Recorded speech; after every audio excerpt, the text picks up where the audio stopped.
নমস্কাৰ বন্ধু বান্ধৱীসকল, কেনে আছে সকলো? নিশ্চয় ভালে চাগে, মোৰো ভাল। আপোনালোকৰ নতুন এটা ব্লগলৈ সকলোকে স্বাগতম জনাইছোঁ। আজি ব্লগটো আপোনালোকে চাই ভাল পাব। তেনেহ'লে ভিডিঅ'টো আৰম্ভ কৰোঁ বলক, চাই থাকিব। নহ'লে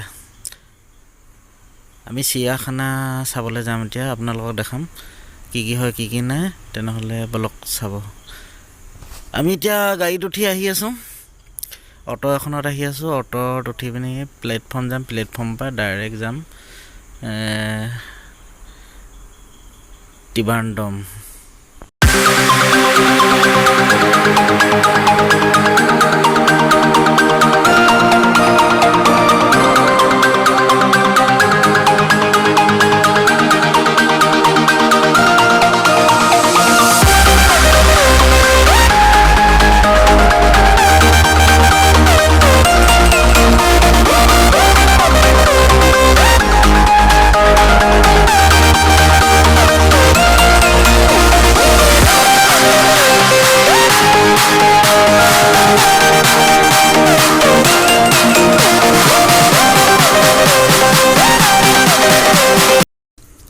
এতিয়া আমি সোমাই আহিলোঁ। প্ৰথম বাঘ এটা দেখিছোঁ। এইটো দেখিব পাৰিছে কেনেকুৱা গজিন্দ বাঘ।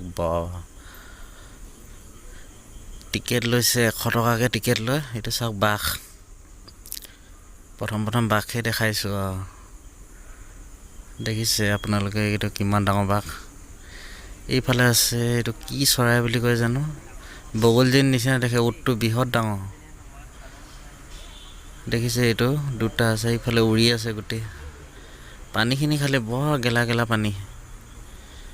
ইয়াত ঢেৰ আছে, বগলীৰ নিচিনাই দেখে। এইটো কি চৰাই নাম নাজানো, খালি মই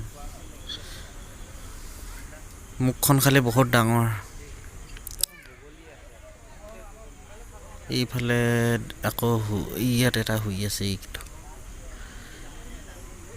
এইবাৰ আপোনালোকক দেখামগৈ মই জলহস্তী। এইকেইটা জলহস্তী দেখিছে, ঘাঁহ দি থৈছে। এইফালে পানী দি আছে। এইটো মানুহ এটাই টেপৰ মটৰ পানী লগাই পিনি ঘাঁহ খুৱাই আছে। জলহস্তী 3টা আছে ইয়াত, দেখিব পাৰিছে আপোনালোকে জলহস্তীকেইটা। আৰু এটা দেখাই আছোঁ দেই, সেইটো দেখিছে। ইয়াত আছে কিং কবৰা নেকি বুলি কয়। এইটো দেখিছে কেনেকুৱা গ্লাছৰ ভিতৰত সোমোৱাই থৈছে। মস্ত ডাঙৰ দেই, এইটো বৃহৎ ডাঙৰ আছে। কিং কবৰা কিমান ডাঙৰ দেখিছে এইটো।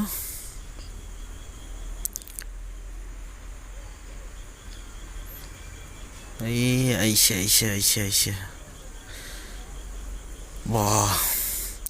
আমি এতিয়া ওলাই আহি দিলোঁ চিৰিয়াখানাৰ পৰা। ইয়াত বহি আছোঁ বাছ ষ্টেণ্ডত। কিবা এটা খাব লাগিব এতিয়া, ভোক লাগিছে। কিবা এটা খাই পিনি যাব লাগিব আৰু বলক, হোটেলত আপোনালোকক লৈ গৈ আছোঁ। এইফালে দেখিছে আমি এতিয়া ধোচা লৈ ল'লোঁ, এটা বৰা, তাৰপিছত চাম্বাৰ দিছে আৰু নাৰিকলৰ চাটনি। খাই দিওঁ, খাই আছোঁ। ভালেই লাগিছে, ইমান বেয়া নহয়। খাই হৈ গ'ল। এতিয়া বাছৰ কাৰণে ৰখি আছোঁ, বাছত যামগৈ। যোৱাটো দেখাম আৰু অলপমান টাউনটো।